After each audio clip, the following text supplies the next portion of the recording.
Hello friends, welcome to our channel CSC study. आज का जो टॉपिक रहेगा वो होगा approaches according to the speaker dependence. देखो, लास्ट वीडियो में हमने टू टाइप्स की अप्रोच देखी थी कि ऐसे कौन से अप्रोचेस हैं या ऐसे कौन से मेथड्स हैं जो स्पीच रिकॉग्नाइजेशन प्रोसेस यूज करता है, जिससे वो प्रोसेसिंग कर पाए हमारे स्पीच पर, हमारे वर्ड्स पर, राइट। तो डिफरेंट टाइप के थे वो अप्रोचेस। कौन से टाइप के? एक तो था approaches according to the speaker dependence and second था approaches according to the content based. ठीक है, जिसके अंदर से आज हम फर्स्ट वाला करेंगे, approaches according to the speaker dependent. तो चलिए वीडियो को स्टार्ट करते हैं और देखते हैं स्पीकर डिपेंडेंस यानी स्पीकर पर कैसे डिपेंडेंट होता है किसी भी अप्रोच को फॉलो करना, कि हम स्पीकर के बेस पर कैसे अप्रोच को फॉलो कर सकते हैं। There are the two approaches are due to the variations between the speech pattern of the different peoples। ये कहना चाहते हैं कि there are the two approaches। हमारे पास डायरेक्टली टू अप्रोचेस होती हैं, एक तो स्पीकर डिपेंडेंट और दूसरा कंटेंट बेस्ड। ये अप्रोचेस तो होती हैं किसकी?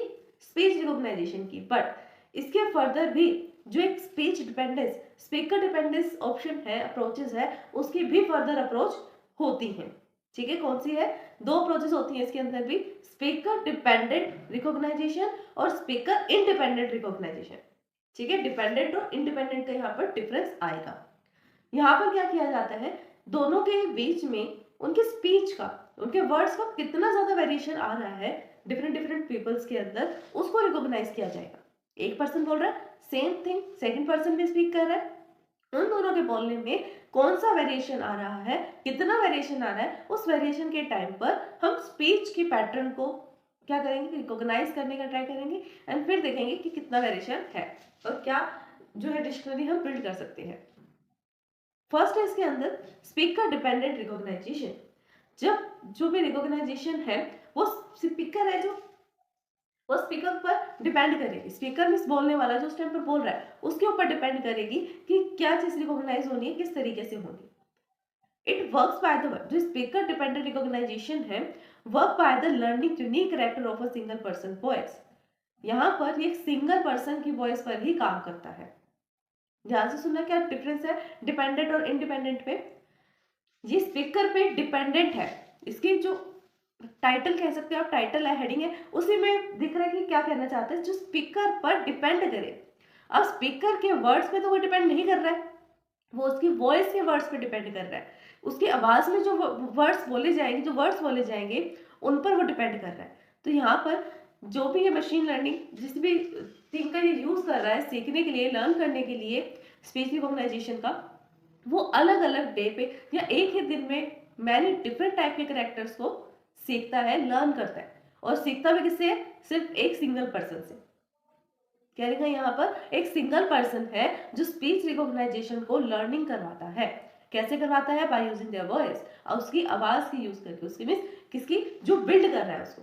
एग्जाम्पल क्या आप प्रोग्रामर्स के ले सकते हो। प्रोग्रामर एग्जाम्पल कैसे हो सकते हैं?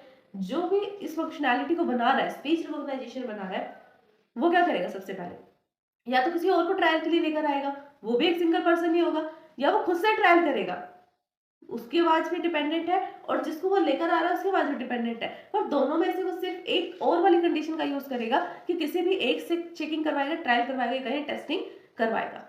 उस टाइम पर जो ये मशीन होगी स्पीच रिकॉग्नाइजेशन वाली, वो सिर्फ उस पर्सन की वॉइस पर डिपेंड करेगी कि ये पर्सन इस तरह से बोलता है। अगर इस तरह से मेरे पास कोई भी इस पिच में, इस वॉल्यूम में कोई भी साउंड आती है, देन मुझे इन वर्ड्स को प्रिंट करना। इस तरह से हो सकता है। ठीक है, यहाँ पर एक सिंगल स्पीकर हो सकता है, आप ये कह सकते हो सिंगल स्पीकर जब भी बोलेगा वो एक सिंगल स्पीकर ही बोलेगा, उसी में हमारा फंक्शन जो है वो डिपेंड करेगा। Now user must first train the software by the speak to it. जो भी यूजर है, जो भी उसको यूज करना चाहता है स्पीच रिकॉग्नाइजेशन सिस्टम का, वो सबसे पहले अपनी आवाज का यूज करेगा उस सॉफ्टवेयर में फील्ड करने के लिए, ताकि सिर्फ वही ऐसा पर्सन हो जिसको रिकॉग्नाइज कर पाए, उसको यूज कर पाए और कोई मैनिपुलेट ना कर पाए उसे। So that the computer can analyse the person talk. इसी कारण से क्या होगा, जो हमारा कंप्यूटर सिस्टम है वो एक सिंपल पर्टिकुलर पर्सन की टॉक पर, उसकी आवाज पर, उसकी वॉइस पर, उसके वर्ड्स पर डिपेंडेंट रहेगा, किसी और की आवाज को कैच नहीं कर पाएगा। सपोज करो जैसे गूगल है, गूगल किस टाइप का है, इंडिपेंडेंट है या डिपेंडेंट है? उसमें सिर्फ एक ही पर्सन आकर अपनी क्वेरी को स्पीक कर सकता है, कोई भी कर सकता है।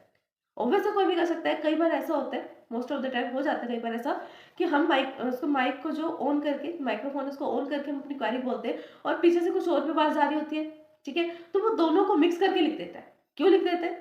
जब बोल हम रहे हैं तो हमारी क्वेरी लिखनी चाहिए, हमारा सिस्टम है, बट वो किसी और की बोली हुई क्वेरी को भी लिख रहा है। क्यों लिख रहा है? बिकॉज वो इंडिपेंडेंट सिस्टम है। वहां पर किसी पर्सन की वॉइस पर या उसके वर्ड पर, उसके टॉक पर वो डिपेंडेंट नहीं है, वो इंडिपेंडेंट है। जो जब आकर उसको जैसे बोलेगा उस तरीके से उस क्वेरी को एग्जीक्यूट कर कर दे देगा, ठीक है। ये इंडिपेंडेंट डिपेंडेंट में डिफरेंस है एग्जाम्पल के साथ। नेक्स्ट क्या कह रहा है? This often mean user have to read a few pages of the text. यहाँ पर उसने क्या किया, जो यूजर है टेस्टिंग के लिए वो कुछ पेजेस को रीड करेगा उस माइक्रोफोन को ऑन करके, जिससे जो सिस्टम है वो चेकिंग कर सके, टेस्टिंग कर सके सिस्टम को। Computer before they can use the speech recognisation software. जो सॉफ्टवेयर है स्पीच रिकॉग्नाइजेशन का, इसको यूज करने से पहले टेस्टिंग होगी। और टेस्टिंग कैसे होगी?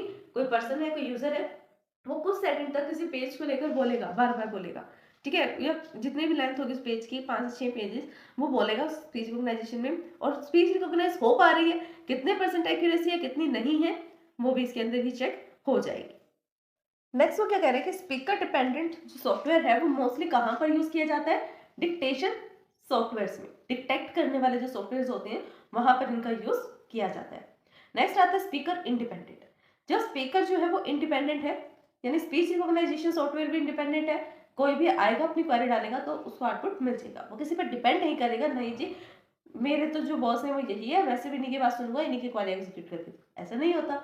कोई भी आए क्वेरी को एग्जीक्यूट करे, सिस्टम का सॉफ्टवेयर का यूज कर सकता है और अपनी क्वेरी को एग्जीक्यूट करवा सकता है। It is design to the recognise, इसको बनाया ही इसलिए गया है कि ये हर किसी की वॉइस को, एनीवन्स वॉइस, हर किसी की वॉइस को ये रिकॉग्नाइज करे, so that no training is involve. इसीलिए इसमें कोई ट्रेनिंग की नीड नहीं होती, ये सिर्फ वर्ड्स को रिकॉग्नाइज करता है। और जो स्पीकर डिपेंडेंट होता है वो वर्ड्स के साथ साथ पर्सन की टोक, उसकी वॉइस को भी रिप्रेजेंट करता है, उसको भी रिकॉग्नाइज करता है। This means it is the only real option for the applications such as interactive voice response system. यहाँ पर क्या कहता है वो कि this mean, इसका मीनिंग ये है it is only the real option, ये सिर्फ एक ऐसा रियल ऑप्शन है application such as interactive voice response, जो वॉइस के साथ इंटरेक्ट कर पाता है, ह्यूमन वॉइस के साथ इंटरेक्ट कर पाता है, where the business ask caller to read the page of the text before you using the system। यहाँ पर क्या कहा जाता है, जो भी सिस्टम का यूज करेगा वो सबसे पहले इसके सामने कुछ टेक्स्ट को, नंबर ऑफ पेजेस को रीड करेगा, बट इसको ट्रेनिंग की नीड नहीं है, ये डायरेक्टली इंटरेक्ट करना स्टार्ट कर सकता है यूजर के साथ। It is commonly use in telephone applications, ये टेलीफोन एप्लीकेशंस में यूज होता है। अब देखो टेलीफोन में क्या होता है, हम किसी को कॉल कर रहे हैं, सामने वाला या फिर हमें कॉल कर रहा है, अब हम कॉल कर रहे हैं तो 2 या मैनी पीपल से बात कर सकते हैं। अब हम सिर्फ 2 का एग्जांपल लेंगे, हमने किसी को कॉल किया, उसने कॉल उठाया, हम जो बोल रहे हैं वो वॉइस रिकॉग्नाइज होकर किसके पास जा रही है? सेकंड यूजर के पास, एंड सेकंड यूजर जो बोल रहा है वो हमें सुनाई दे रहा है। सुनाई कैसे दे रहा है? क्योंकि वो जो सिस्टम है, टेलीफोनिक सिस्टम एप्लीकेशन, वो उसको रिकॉग्नाइज कर रही है, वर्ड्स को बाइनरी में लेकर आ रही है, नॉर्मल ह्यूमन की वॉइस से बाइनरी में, बाइनरी से फिर ह्यूमन वाली वॉइस में, जो दूसरे पर्सन को रीडेबल हो, ठीक है, रिकॉग्नाइज हो रहा है। अब ये देखो, ये किसी के वर्ड पर या किसी की वॉइस पर बेस नहीं है, ना इसको ये मतलब है कि कोई क्या वर्ड का यूज कर रहा है कोई पर्सन, और ना ही इसको ये मतलब है कि किसकी टॉक क्या है, किसकी आवाज क्या है। आपने कई बार देखा होगा आपकी वॉइस अलग है, आप नॉर्मली किसी के सामने खड़े होकर बात कर रहे हो तो वॉइस की पिच अलग दिखती है, बट आप फोन कॉल पर या फिर अपने मोबाइल फोन पर या आप रिकॉर्डिंग सिस्टम ऑन करके देखो, उस टाइम पर आपकी वॉइस थोड़ी अलग आएगी। क्यों? क्योंकि digital voice and analogue voice में थोड़ा डिफरेंस आ जाता है, बट फिर भी वो आपकी वॉइस को रिकॉग्नाइज कर रहा है। उसको रिकॉग्नाइजेशन किस तरह से कर रहा है? एनालाइज करके, एनालाइज, अंडरस्टैंडिंग, फिर कन्वर्जन करता है हमारी हाई लेवल लैंग्वेज से किस में चला जाता है? बाइनरी लैंग्वेज में, यानी मशीन रीडेबल कोड में, जो उस मशीन सिस्टम को समझ में आएगा, एंड वापस से जो हमें समझ में आए, यानी सेकंड यूजर को नेक्स्ट फेज में समझ में आए, फिर उसको वापस से हाई लेवल लैंग्वेज में भी कन्वर्ट करना पड़ेगा, ठीक है। अब इसका मेन ड्रॉबैक क्या है सिस्टम स्पीकर इंडिपेंडेंट सॉफ्टवेयर का? That is the less accurate as compare to the system dependent software. ये लेस एक्यूरेट होता है अगर इसको हम कंपेयर करें सिस्टम डिपेंडेंट रिकॉग्नाइजेशन सॉफ्टवेयर से, बिकॉज कोई भी आएगा, क्वेरी को रन करेगा और आउटपुट ले लेगा। कई बार आपने देखा होगा, आप MS वर्ड या कहीं पर भी बोलते टाइम बोलकर टाइप करने का ट्राई करते हो, आपको बहुत सारे नंबर ऑफ पेजेस लिख रहे हैं, आप चाहते हो कि मुझे बोलना मतलब लिखना ना पड़े, हमें सिर्फ बोलने टाइप होना स्टार्ट हो जाए। अब जो न्यू लैपटॉप्स हैं, कीवर्ड्स हैं, उनके अंदर तो बहुत सारे ऐसे ऑप्शंस आते हैं कीपैड वगैरह में कि हम स्पीक करके लिख सकते हैं, टाइपिंग कर सकते हैं। बट आपने कई बार देखा होगा वो उसको रिकॉग्नाइज करने में कुछ मिस्टेक कर देते हैं। कुछ ऐसे वर्ड होते हैं जो एग्जैक्टली सेम लिख दिए, कुछ ऐसे भी वर्ड होते हैं जो एग्जैक्टली सेम नहीं आते। तो ये स्पीकर इंडिपेंडेंट है सॉफ्टवेयर, इसी कारण से यहाँ पर थोड़ी इनएक्यूरेसी आ जाती है, लेस एक्यूरेट है as compare to the speaker dependent. अगर वो सिस्टम सिर्फ हमारी वॉइस को रिकॉग्नाइज करेगा, सिर्फ अपने यूजर की आवाज को रिकॉग्नाइज करेगा, तो क्या होगा, एक्यूरेसी उसमें ज्यादा हो जाएगी। ओके, तो दोस्तों ये था हमारा आज का टॉपिक। आज हमने डिस्कस किया फर्स्ट अप्रोच, जिसके अंदर भी 2 अप्रोचेस थे, speaker dependent recognisation and independent recognisation. I hope कि आपको वीडियो समझ में आई होगी, इन्फॉर्मेटिव लगी होगी। अगर फिर भी इस वीडियो को समझने में आपको कोई भी डाउट आता है देन आप हमें कमेंट कर सकते हैं। वीडियोस को लाइक, शेयर, सब्सक्राइब करना, कमेंट करना ना भूलें। Thanks for watching my video. अगर आप सीएससी में ऑल सब्जेक्ट्स में थियोरेटिकली एंड प्रैक्टिकली परफेक्ट होना चाहते हैं तो हमारे चैनल सीएससी स्टडी को सब्सक्राइब करें, बेल आइकन को प्रेस करें ताकि सबसे पहले अपडेट आपको मिले। वीडियोस को लाइक, शेयर, सब्सक्राइब करना, कमेंट करना ना भूलें।